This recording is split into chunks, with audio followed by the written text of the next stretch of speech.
Hai semuanya, masih bareng gue di Swanzone. Kalau misalnya kalian lagi nyari laptop buat kerja kasual dengan harga di bawah 10 juta, laptop ini menurut gue salah satu yang terbaik yang bisa menjadi pilihan buat kalian beli. Ini adalah Huawei MateBook D14 atau Huawei MateBook D14. Di video ini gue bakal share ya ke kalian 5 alasan kenapa laptop ini tuh lebih menarik daripada laptop brand sebelah. Seperti biasa ya, sebelum lanjut, mari kita bumper simple dulu. Let's go! Oke, baik. Alasan pertama kenapa laptop ini tuh layak kalian beli, menurut gua karena form factor-nya.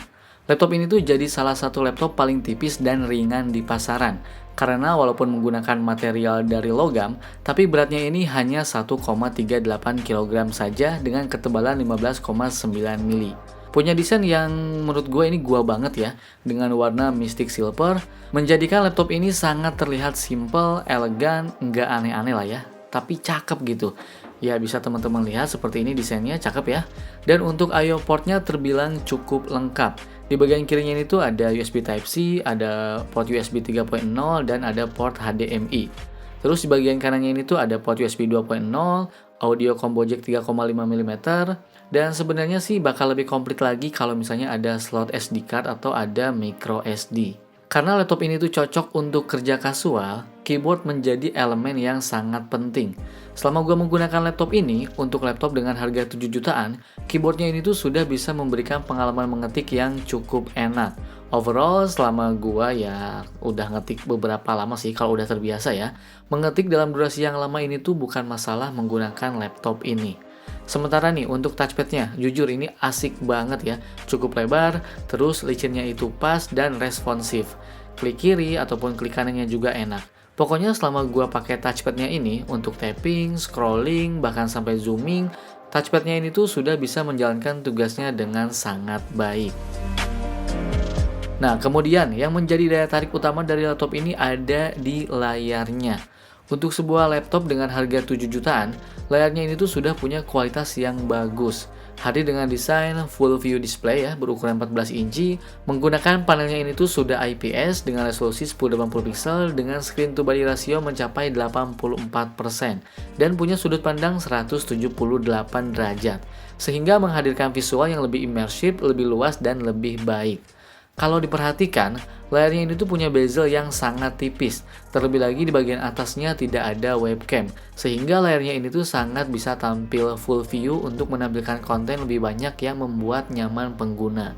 Nah, nggak cuma itu, pengguna dibuat nyaman karena layarnya ini tuh sudah bersertifikat UV Rainland, yang artinya secara efektif menyaring cahaya biru untuk melindungi mata dari radiasi. Jadi berlama-lama di depan layarnya ini tuh insya Allah aman lah ya.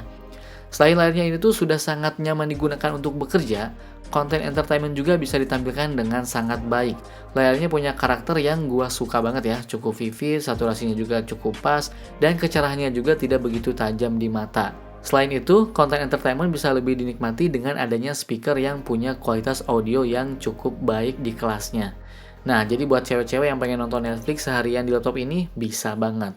Oke, berikut adalah hasil speaker dari MateBook D14.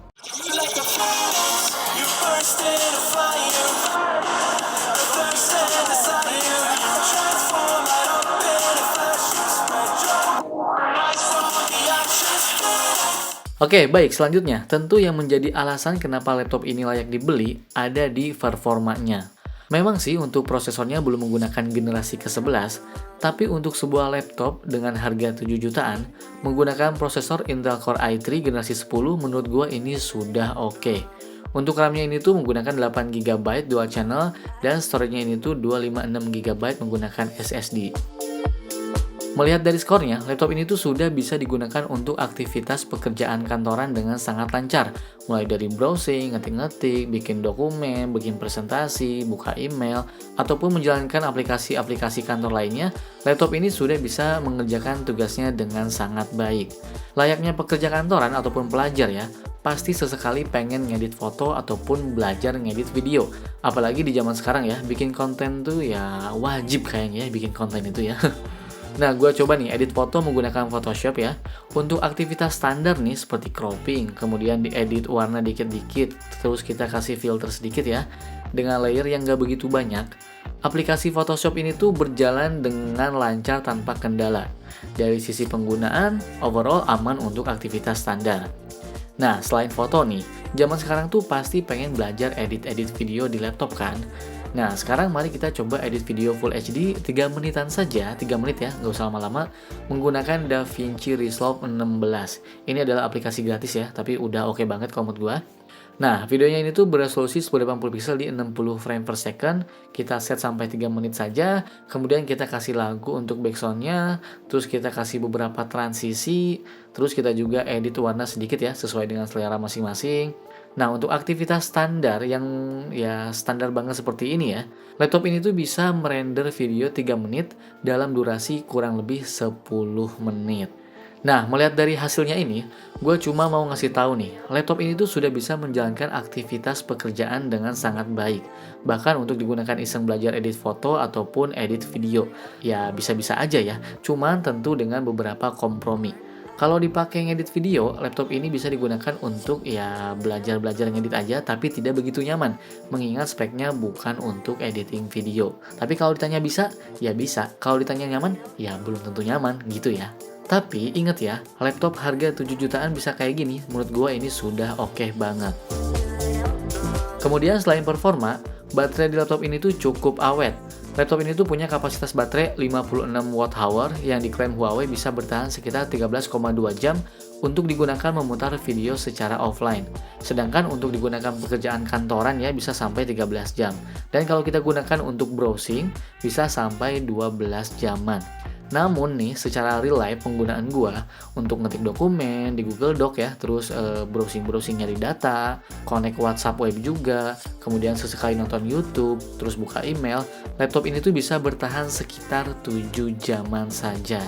Tapi yang menariknya nih, laptop ini tuh sudah support pengisian daya 65 watt menggunakan konektor Type-C. Selain bisa menggunakan casan HP, pengisian daya laptop ini tuh terbilang cepat ya. Pengisian daya sampai 46% ini hanya butuh waktu 30 menitan saja. Kemudian poin berikutnya yang menjadikan laptop ini tuh menarik untuk dibeli ada di sektor keamanannya. Pertama, laptop ini tuh sudah dilengkapi dengan sensor fingerprint yang sekaligus berfungsi sebagai tombol power. Dengan adanya Windows Hello Fingerprint, kita bisa membuka kunci dengan mudah tanpa mengetikkan password, sehingga keamanan akan lebih terjaga. Kemudian keamanan kedua ada di sektor webcamnya. Sekilas mungkin kita berpikir laptop ini tuh tidak dilengkapi dengan webcam ya, tapi sebenarnya ada. Cuman webcamnya ini tuh menggunakan teknologi resist kamera yang berada di antara keyboard. Ini menarik ya, karena selain layarnya bisa punya bezel yang tipis, webcam manual seperti ini akan lebih aman dari akses hacker ataupun cracker. Cuman memang kurangnya karena posisi kameranya tuh ada di bawah dan nggak bisa kita ubah-ubah ya. Jadi sudut pandangnya tuh ya ketika video call kayak gini nih, seperti ini ya. Kadang gue terlihat agak gemuk gitu. Ya tapi overall nggak masalah sih, ini hanya kekurangan minor aja ya. Oke, lanjut ya ke alasan terakhir nih, kenapa laptop ini tuh layak dibeli dan jadi pilihan terbaik dari brand-brand sebelah di harga 7 jutaan. Yaitu ada di experience-nya terkait ekosistem Huawei. Dari sisi experience-nya ini, gua akan bahas fitur yang sangat menarik, yaitu Huawei Share. Brand-brand laptop terkenal ataupun bahkan brand smartphone yang bikin laptop sekarang ya, kayaknya belum ada yang seserius seperti Huawei ini dalam hal experience. Ya, terkecuali Apple sih ya. Tapi dengan harga 7 jutaan nih, kita sudah bisa mendapatkan fitur yang sangat menarik. Dengan Huawei Share, kita bisa menghubungkan antar device Huawei dan melakukan banyak hal. Nah, sekarang gue contohin nih, kebetulan gue pakai tablet Huawei MatePad 11 yang akan kita hubungkan dengan MateBook D14 menggunakan fitur Huawei Share. Ada 3 fitur yang sangat menarik nih. Yang pertama yang namanya Collaborate.